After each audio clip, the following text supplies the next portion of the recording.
Hi everybody, this is Hope from hopeyoder.com and we're with the Fundamentals Video 3 in the Craft and Cut series. Today we're going to cover navigating designs, zooming in and out, objects, scrolling, panels, workspace, slow redraw, and preferences. So let's go ahead and get started. We're going to open a new page and let's pull a SVG file in from the Hope Yoder library. There was a previous video showing you how to import these designs into the library. So we'll open this, and by looking here, we can navigate the design. You see the design in the workspace. You can double click on the magnifying glass to bring it full screen.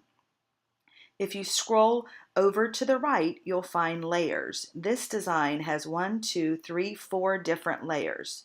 You can turn the layers on and off by hiding the eye. So if you want to see what one layer looks like, you can do that easily in the layers window. To zoom in and out of a design, you can use the zoom button for everything, or simply select the zoom button and drag a box around the item that you want to zoom into. You can also pan a design. So while you're in the zoom mode, if you click on this little arrow, you've got a choice between zoom and panning. Panning is moving around on the screen. So if we select that, then I can just move my design by using my mouse and moving it. If something bad happens, like this, where the design is now so small you can't see it anymore, select the magnifying glass and double click quickly, and this brings it back into screen. This is super helpful because sometimes when I'm working, I'll have a design and it's off the screen like this and I can't find it, but I know it's there. In the past, I would close down the program and start it again, which takes a lot of wasted time. So simply double click on the magnifying glass to bring it back in. If you want to select objects, this is your select tool, and you can select all this way or by selecting all in the layers window. Another way to select an object is just to select it in the layers window, and then you can drag that part off. To me, this is the easiest way to select an object. Notice how all of these windows are open. The easiest way to close them to condense the layer space is to right-click and left-click on Collapse All. So to select an object, you can do so in the Layers window, or by using the Select tool, you can simply drag an object individually. So there's more ways to select an object than just grabbing a hold of it. The panels and the workspaces. Let's talk about this. So let's open a new page. This is your workspace, the big white area, and you've got different objects, your property and your layers. You also have a workspace that you can turn on the grid on or off. If you like to see the cutting mat for your digital cutter, you can turn it on by clicking here and then scroll over to the right and select the cutting mat that you'd like to show. So depending on the cutter that you have, select the cutting mat in the drop-down menu, and don't forget to select Apply. And notice how my workspace changes. So one of the things I want to point out, if we pull in this same design again, on the cutting mat, if you're new to digital cutting, this might be a good way for you to work, so you make sure you don't have too many items that will load on your mat. Now let me change that to a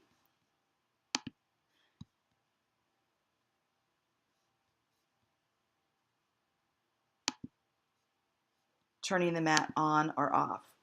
One of the things I want to point out, when you have the mat on the screen, you really are not able to zoom and do the double magnifying glass. So if I were to get rid of the mat, I can then zoom in. if I pick the mat again, I want to change this mat to a 12 by 12. So in order to do that, I'm going to go to a new page, select the mat, and then change this. You're not able to change the mat if there's a design open in the workspace. So now I can select all items, right click, left click on copy, and then I can right click and left click on paste to bring this in. So there is your different tool. And again, this doesn't work to zoom the design, it just zooms the mat. So if you want to work like this, that is my preference. Over in the properties, you can see the design size. I like to work in millimeters, but I also work in inches. It's very simple to change this. Simply select inches, and now you can see that different representation depending on what you prefer to work in. Here's a slow redraw. So this doesn't really pertain to artwork, but if you were to open an embroidery design, so let me find an embroidery design to open.